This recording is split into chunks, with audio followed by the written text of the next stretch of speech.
बालविकास व शिक्षणशास्त्र प्रश्नोत्तर संग्रह भाग 5 संज्ञानात्मक विकास. प्रश्न 201.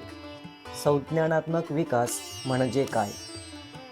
अचूक उत्तर आहे बुद्धिमत्ता, विचार, स्मृती, समस्या सोडवणे यांचा विकास. स्पष्टीकरण. संज्ञानात्मक विकास म्हणजे बालकाच्या बुद्धिमत्ता, विचार, तर्कशक्ती, स्मृती, लक्ष, कल्पनाशक्ती, सर्जनशीलता, समस्या सोडवण्याची क्षमता, निर्णय क्षमता, अमूर्त चिंतन यांचा विकास. हा विकास शैशवावस्थेपासून सुरू होतो. पियाजे, वायगोत्स्की, ब्रुनर, गार्डनर यांचा या क्षेत्रात महत्त्वाचा सिद्धांत आहे. प्रश्न 202. पियाजेच्या संज्ञानात्मक विकास सिद्धांताच्या 4 अवस्था कोणत्या? अचूक उत्तर आहे संवेदी गामक, पूर्व संक्रियात्मक, मूर्त संक्रियात्मक, अमूर्त संक्रियात्मक. स्पष्टीकरण. पियाजेच्या संज्ञानात्मक विकास सिद्धांताच्या 4 अवस्था. नंबर 1. संवेदी गामक 0 ते 2 वर्ष. इंद्रिये व हालचाली, वस्तुस्थायित्व, कार्यकारण. नंबर 2. पूर्व संक्रियात्मक 2 ते 7 वर्ष. प्रतिकात्मक विचार, अहम केंद्रितता, भाषा, कल्पना. 3. मूर्त संक्रियात्मक 7 ते 11 किंवा 12 वर्ष. तार्किक विचार, संरक्षण, वर्गीकरण, उलटाव. नंबर 4. अमूर्त संक्रियात्मक 11 किंवा 12+. अमूर्त विचार, गृहीतके, वैज्ञानिक तर्क. प्रश्न 203. संवेदी गामक अवस्थाची मुख्य वैशिष्ट्ये कोणती? अचूक उत्तर आहे इंद्रिये व हालचाली, वस्तुस्थायित्व. स्पष्टीकरण. संवेदी गामक अवस्था 0 ते 2 वर्षाची मुख्य वैशिष्ट्ये. 1. इंद्रिये, दृष्टी, श्रवण, स्पर्श व हालचाली, उचलणे, पकडणे याद्वारे जग समजून घेणे. 2. वस्तुस्थायित्व, वस्तू दिसत नसली तरी अस्तित्वात आहे हे समजणे, साधारण 8 ते 12 महिन्यांनी. 3. कार्यकारण संबंध समजणे, उदाहरणार्थ स्विच दाबल्यावर दिवा लागतो. नंबर 4. हेतुपूर्ण वर्तन. नंबर 5. प्रतिक्रिया वर्तुळे, आनंददायक क्रिया पुनरावृत्ती. नंबर 6. प्रतिकात्मक विचार 18 ते 24 महिन्यांनी सुरू होतो. प्रश्न 204. वस्तुस्थायित्व म्हणजे काय? अचूक उत्तर आहे वस्तू दिसत नसली तरी अस्तित्वात आहे हे समजणे. स्पष्टीकरण. वस्तुस्थायित्व म्हणजे वस्तू दृष्टीआड गेली तरी ती अस्तित्वात आहे हे बालकाला समजणे. ही पियाजेच्या संवेदी गामक अवस्थेतील 0 ते 2 वर्ष या कालावधीतील महत्त्वाची उपलब्धी आहे. सुरुवातीला 0 ते 4 महिने वस्तू दिसेनाशी झाल्यास बालक तिचा शोध घेत नाही. 8 ते 12 महिन्यांनी बालक लपवलेल्या वस्तूचा शोध घेऊ लागतो.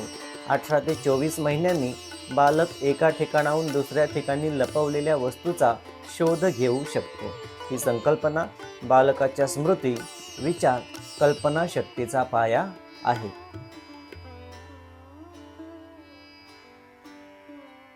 प्रश्न 205. पूर्वसंक्रियात्मक अवस्थाची मुख्य वैशिष्ट्ये कोणती? अचूक उत्तर आहे अहम केंद्रितता, प्रतिकात्मक खेळ, भाषा विकास. स्पष्टीकरण. पूर्वसंक्रियात्मक अवस्था 2 ते 7 वर्षाची मुख्य वैशिष्ट्ये. 1. अहम केंद्रितता, स्वतःच्या दृष्टिकोनातूनच जग पाहणे, इतरांचा दृष्टिकोन समजून न शकणे. प्रतिकात्मक खेळ, वस्तूला दुसरी वस्तू मानून खेळणे, उदाहरणार्थ काठीला घोडा मानणे. भाषा विकास, शब्दसंख्या वाढते, वाक्ये मोठी होतात. 4. अहम केंद्रित भाषण, स्वतःशी बोलणे. 5. ॲनिमिझम म्हणजेच निर्जीव वस्तूंना जिवंत मानणे. 6. कृत्रिमतावाद, नैसर्गिक घटना मानवनिर्मित मानणे. आणि 7. संरक्षणाची समज नसणे. प्रश्न 206. अहम केंद्रितता म्हणजे काय?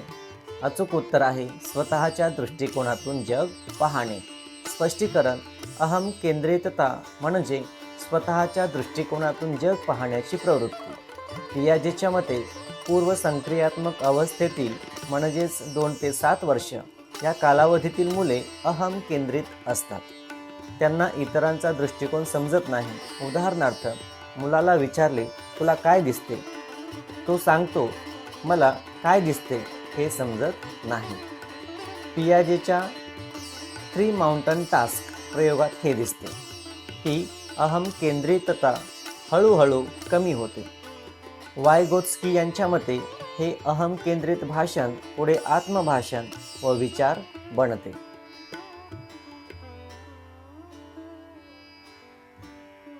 प्रश्न 207.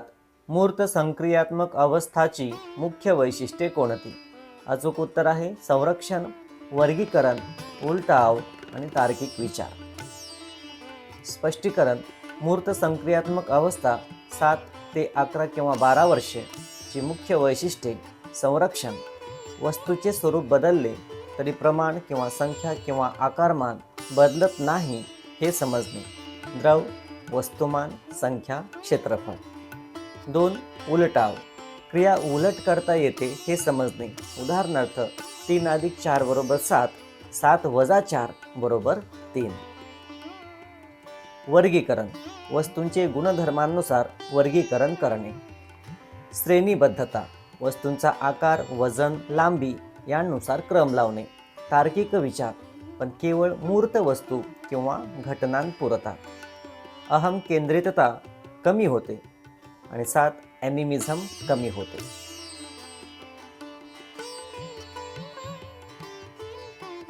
प्रश्न 208. संरक्षण म्हणजे काय? अचूक उत्तर आहे वस्तूचे स्वरूप बदलले तरी प्रमाण किंवा संख्या किंवा आकारमान बदलत नाही हे समजणे. स्पष्टीकरण.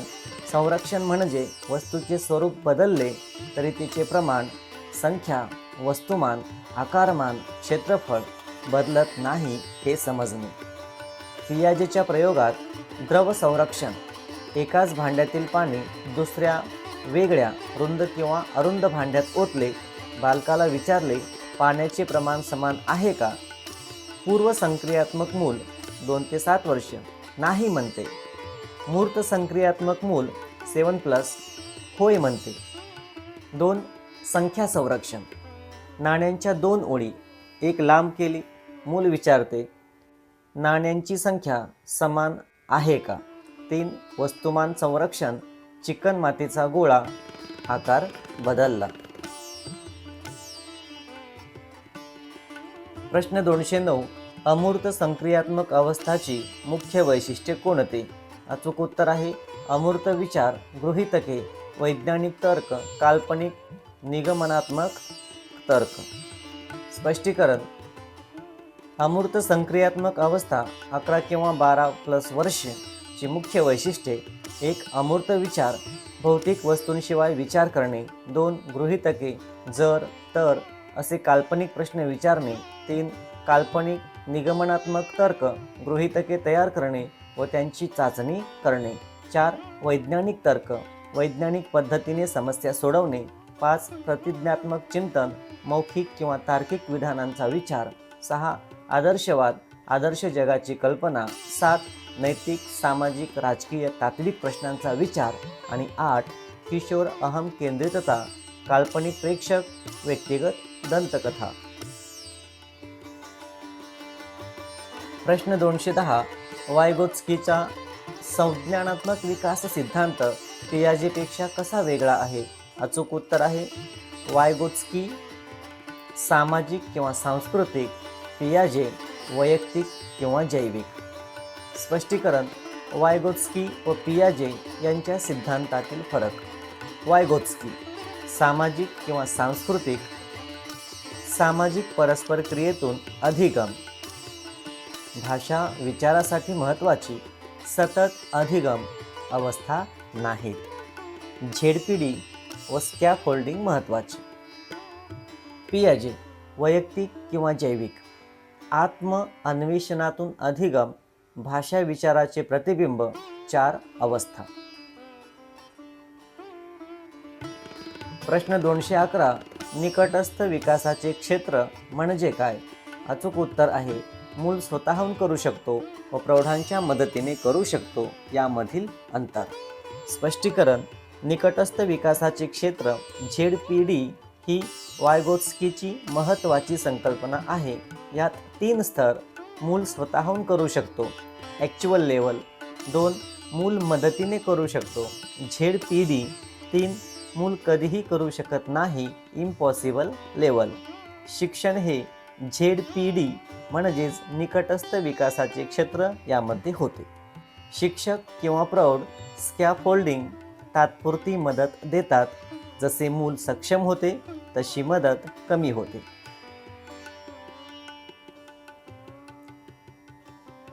प्रश्न 212. स्कॅफोल्डिंग म्हणजे काय?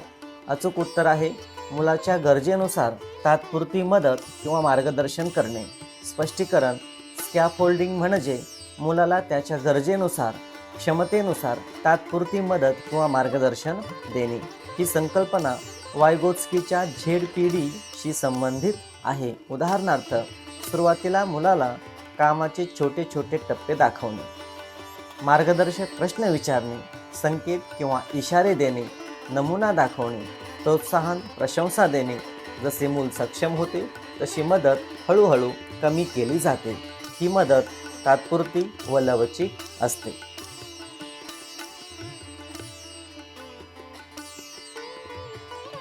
प्रश्न 213. वायगोत्स्की यांच्या मते भाषा व विचार यांचा काय संबंध आहे? अचूक उत्तर आहे, भाषा हे विचाराचे साधन आहे. स्पष्टीकरण.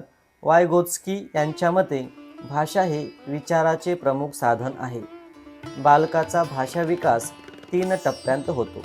सामाजिक भाषण 3 वर्षापर्यंत, इतरांशी संवाद. अहम केंद्रित किंवा आत्मभाषण 3 ते 7 वर्षे, स्वतःशी बोलणे, व्यवहार नियमित करणे. अंतर्गत भाषण 7+ वर्ष. आत्मसात अंतर्गत. आत्मभाषण अंतर्गत होते, तेच विचार बनते. हे आत्मभाषण पियाजेला अहम केंद्रित भाषण वाटत असे.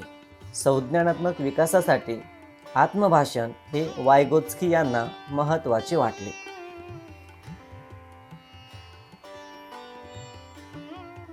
प्रश्न 214.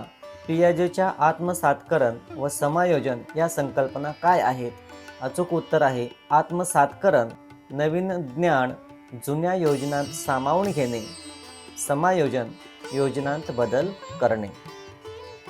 स्पष्टीकरण. पियाजेच्या मते संज्ञानात्मक विकास 2 प्रक्रियांद्वारे होतो. आत्मसातकरण नवीन अनुभव किंवा ज्ञान विद्यमान संज्ञानात्मक योजनांमध्ये सामावून घेणे. उदाहरणार्थ, मुलाला कुत्रा माहीत आहे, तो मांजर पाहतो व कुत्रा म्हणतो. समायोजन नवीन अनुभवासाठी विद्यमान योजनांमध्ये बदल करणे किंवा नवीन योजना तयार करणे. उदाहरणार्थ, आई सांगते हे मांजर आहे, मूल मांजरसाठी नवीन योजना तयार करतो. संतुलन या दोन्हींमधील संतुलन. प्रश्न 215. अधिसंज्ञान म्हणजे काय? अचूक उत्तर आहे, स्वतःच्या विचार प्रक्रियेबद्दल जागरूकता व नियंत्रण. स्पष्टीकरण. अधिसंज्ञान म्हणजे विचारांबद्दल विचार करणे, थिंकिंग अबाउट थिंकिंग. यात 2 घटक आहेत. नंबर 1, संज्ञानाबद्दल ज्ञान, स्वतःच्या स्मृती, लक्ष, विचार, क्षमता, मर्यादा यांची जाणीव. उदाहरणार्थ, मला हे कठीण वाटते, मी दृश्य माध्यमातून चांगला शिकतो. 2. संज्ञानाचे नियमन, स्वतःचे अधिगम, लक्ष, विचार, नियोजित, निरीक्षण, मूल्यांकन, नियंत्रण करणे. उदाहरणार्थ, मी हे कसे शिकू, मला हे कळते का, मी पुन्हा वाचतो. अधिसंज्ञान हे प्रभावी अधिगमासाठी महत्त्वाचे आहे.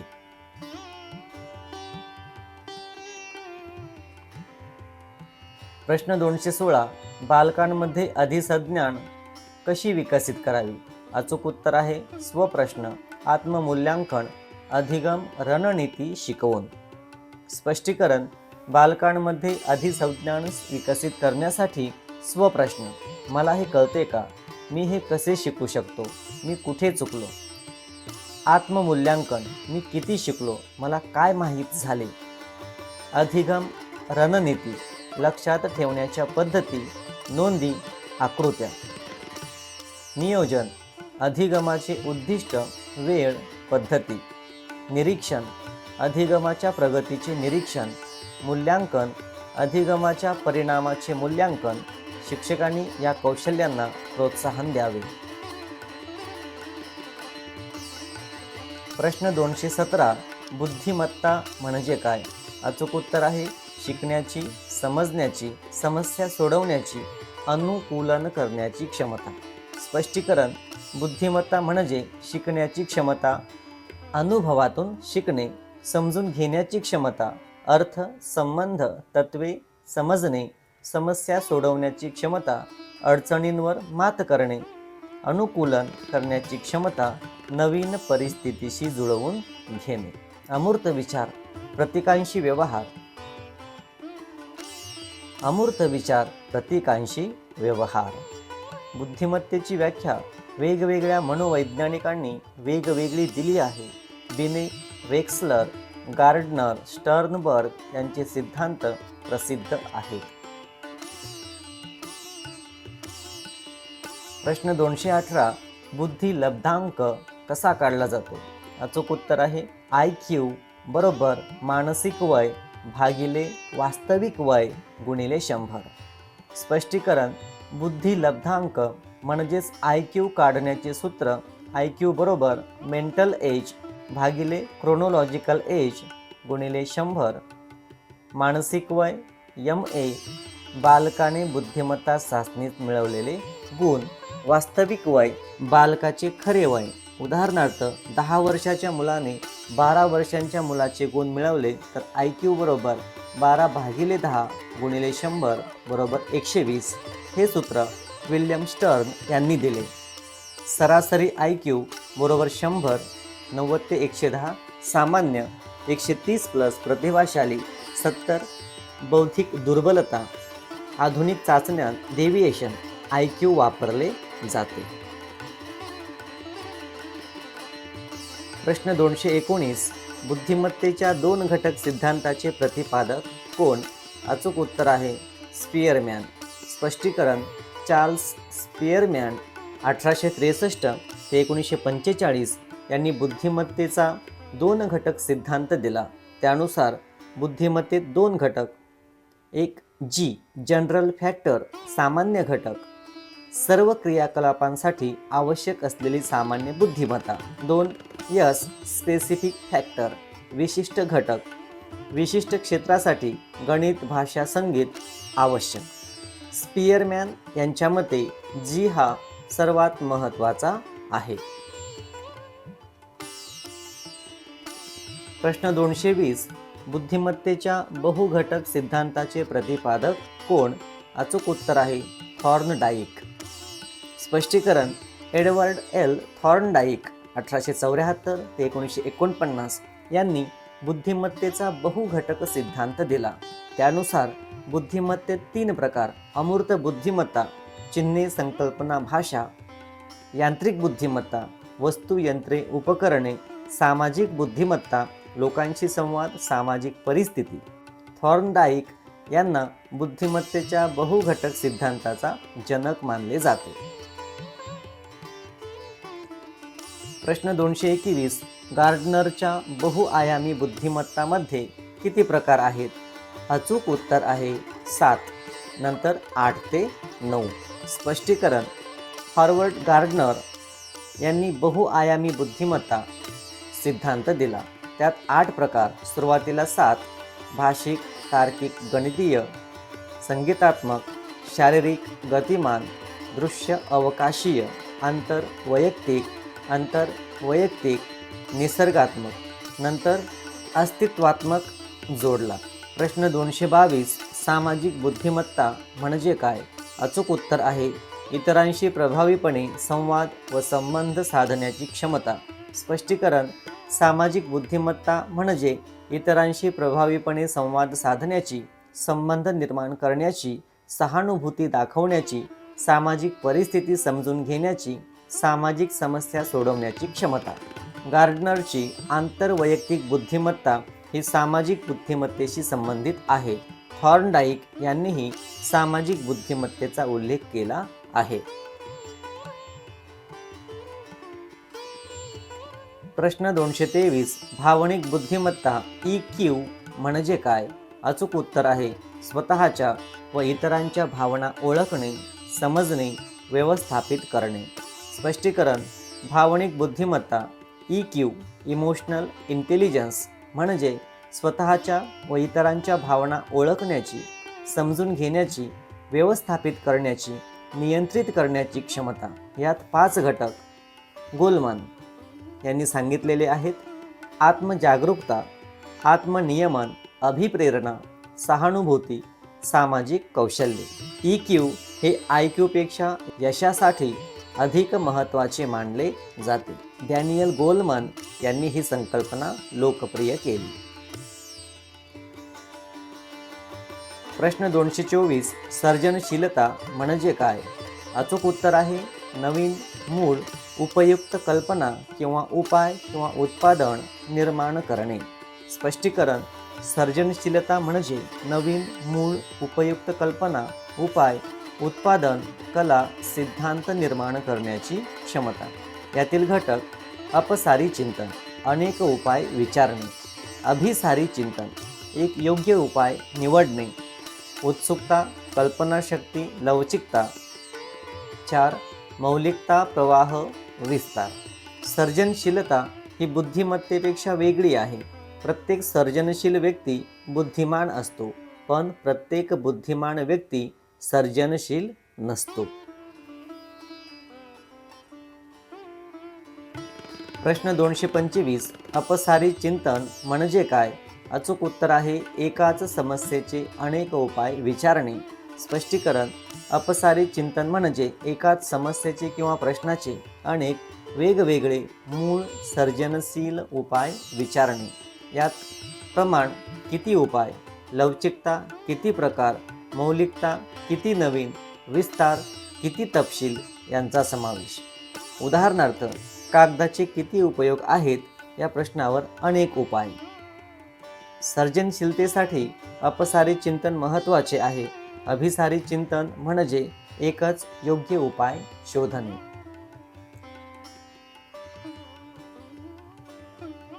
प्रश्न 226. स्मृतीचे प्रकार कोणते?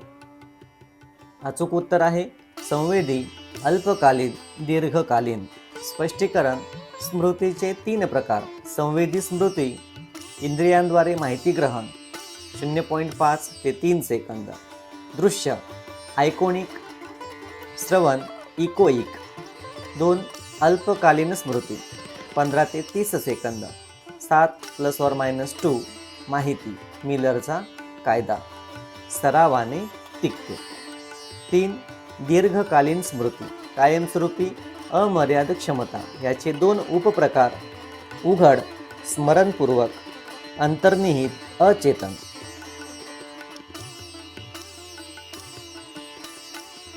प्रश्न 227. अल्पकालीन स्मृतीची क्षमता किती? अचूक उत्तर आहे 7 ± 2. स्पष्टीकरण. जॉर्ज मिलर 1956 यांनी अल्पकालीन स्मृतीची क्षमता 7 ± 2 5 ते 9 माहिती असल्याचे सांगितले. हा जादूचा क्रमांक 7 म्हणून ओळखला जातो. गटीकरण करून अधिक माहिती लक्षात ठेवता येते. उदाहरणार्थ 9800112233 हे 11 अंक वेगळे STM मध्ये न येता 9800112233 असे गट करून ठेवता येतात. सराव केल्यास STM मधील माहिती दीर्घकालीन स्मृतीत जाते. प्रश्न 228. दीर्घकालीन स्मृती LTM चे प्रकार कोणते? अचूक उत्तर आहे उघड, स्मरणपूर्वक व अंतर्निहित, अचेतन. स्पष्टीकरण. दीर्घकालीन स्मृती LTMचे दोन प्रकार, एक उघड किंवा घोषित स्मृती, जाणीवपूर्वक, स्मरणपूर्वक. यांचे दोन उपप्रकार, एपिसोडिक, वैयक्तिक अनुभव, घटना, काळ, ठिकाण. सिमॅन्टिक, तथ्ये, ज्ञान, संकल्पना, अर्थ. दोन, अंतर्निहित किंवा कार्यसूचक स्मृती, अचेतन, कौशल्ये, सवयी, संवेदनशीलता. उदाहरणार्थ सायकल चालवणे, स्वाक्षरी, वाद्य वाजवणे. ही स्मृती सरावाने सुधारते. प्रश्न 229, विस्मरण म्हणजे काय? अचूक उत्तर आहे स्मृतीतून माहिती निघून जाणे किंवा पुनर्प्राप्त न होणे. स्पष्टीकरण, विस्मरण म्हणजे स्मृतीत साठवलेली माहिती पुनर्प्राप्त करता न येणे, ओळखता न येणे, लक्षात ठेवता न येणे. याची कारणे: क्षय, कालांतराने माहिती नष्ट होणे, हस्तक्षेप, जुन्या किंवा नवीन माहितीचा अडथळा. 3, अभिप्रेरणा, अप्रिय गोष्टी विसरणे, दडपण किंवा दमन. 4, पुनर्प्राप्ती, अपयश, योग्य संकेत न मिळणे, माहितीचा अभाव, व्यवस्थित साठवले नाही. एबिंगहॉस यांचा विस्मरण वक्र यासाठी प्रसिद्ध आहे. प्रश्न 230, एबिंगहॉसचा विस्मरण वक्र काय दाखवतो? अचूक उत्तर आहे कालांतराने स्मृती वेगाने कमी होते, नंतर मंद. स्पष्टीकरण, हर्मन एबिंगहॉस 1850 ते 1909 यांनी अर्थहीन अक्षरांचा वापर करून स्मृती व विस्मरणाचा अभ्यास केला. विस्मरण वक्र दाखवते 20 मिनिटांत 42% विस्मरण, 1 तासात 56%, 9 तासात 64%, 1 दिवसात 66%, 2 दिवसात 72%, 6 दिवसात 75%, 31 दिवसात 79%. म्हणजे सुरुवातीला विस्मरण वेगाने होते, नंतर मंदावते. सराव व पुनरावृत्ती विस्मरण कमी करते. प्रश्न 231, अधिगमातील हस्तक्षेप म्हणजे काय? अचूक उत्तर आहे जुनी किंवा नवीन माहिती स्मृतीत अडथळा आणते. स्पष्टीकरण, अधिगमातील हस्तक्षेप म्हणजे जुनी किंवा नवीन माहिती स्मृतीत अडथळा आणते. याचे दोन प्रकार, पूर्व हस्तक्षेप, जुनी माहिती नवीन माहिती लक्षात ठेवण्यास अडथळा आणते. उदाहरणार्थ जुनी पिन नवीन पिन लक्षात ठेवण्यास अडथळा. उत्तर हस्तक्षेप, नवीन माहिती जुनी माहिती लक्षात ठेवण्यास अडथळा आणते. उदाहरणार्थ नवीन भाषा शिकल्याने जुनी भाषा विसरायला होते. हस्तक्षेप कमी करण्यासाठी माहितीतील समानता कमी, अंतर, पुनरावृत्ती, सराव. प्रश्न 232, चिंतन म्हणजे काय? अचूक उत्तर आहे मानसिक क्रिया, विश्लेषण, संश्लेषण, अमूर्तीकरण, सामान्यीकरण, तर्क. स्पष्टीकरण, चिंतन म्हणजे मानसिक क्रिया ज्यात विश्लेषण, वस्तू किंवा समस्येचे भाग पाडणे, संश्लेषण, भाग एकत्र करून संपूर्ण बनवणे, अमूर्तीकरण, सामान्य गुणधर्म काढणे, सामान्यीकरण, समान गटात आणणे, तर्क, निगमनात्मक किंवा आगमनात्मक. 6, निर्णय, समस्या सोडवणे, सर्जनशीलता. चिंतन हे भाषा, प्रतिमा, संकल्पना यांद्वारे होते. पियाजे वायगोत्स्की यांचा चिंतन विकासाचा अभ्यास प्रसिद्ध आहे. प्रश्न 233, निगमनात्मक तर्क म्हणजे काय? अचूक उत्तर आहे सामान्य ते विशिष्ट, वरील नियमावरून निष्कर्ष. स्पष्टीकरण, निगमनात्मक तर्क म्हणजे सामान्य नियम किंवा तत्व किंवा गृहीतकावरून विशिष्ट निष्कर्ष काढणे. उदाहरणार्थ सामान्य नियम, सर्व माणसे मर्त्य आहेत. विशिष्ट, राम एक माणूस आहे. निष्कर्ष, राम मर्त्य आहे. हा तर्क वरील ते खाली असतो. हा निष्कर्ष नियमावर अवलंबून असतो. पियाजेच्या अमूर्त संक्रियात्मक अवस्थेतील मुले हा तर्क वापरू शकतात. प्रश्न 234, आगमनात्मक तर्क म्हणजे काय? अचूक उत्तर आहे विशिष्ट ते सामान्य, उदाहरणांवरून नियम. स्पष्टीकरण, आगमनात्मक तर्क म्हणजे विशिष्ट निरीक्षणे किंवा उदाहरणे किंवा पुराव्यांवरून सामान्य नियम किंवा तत्व किंवा निष्कर्ष काढणे.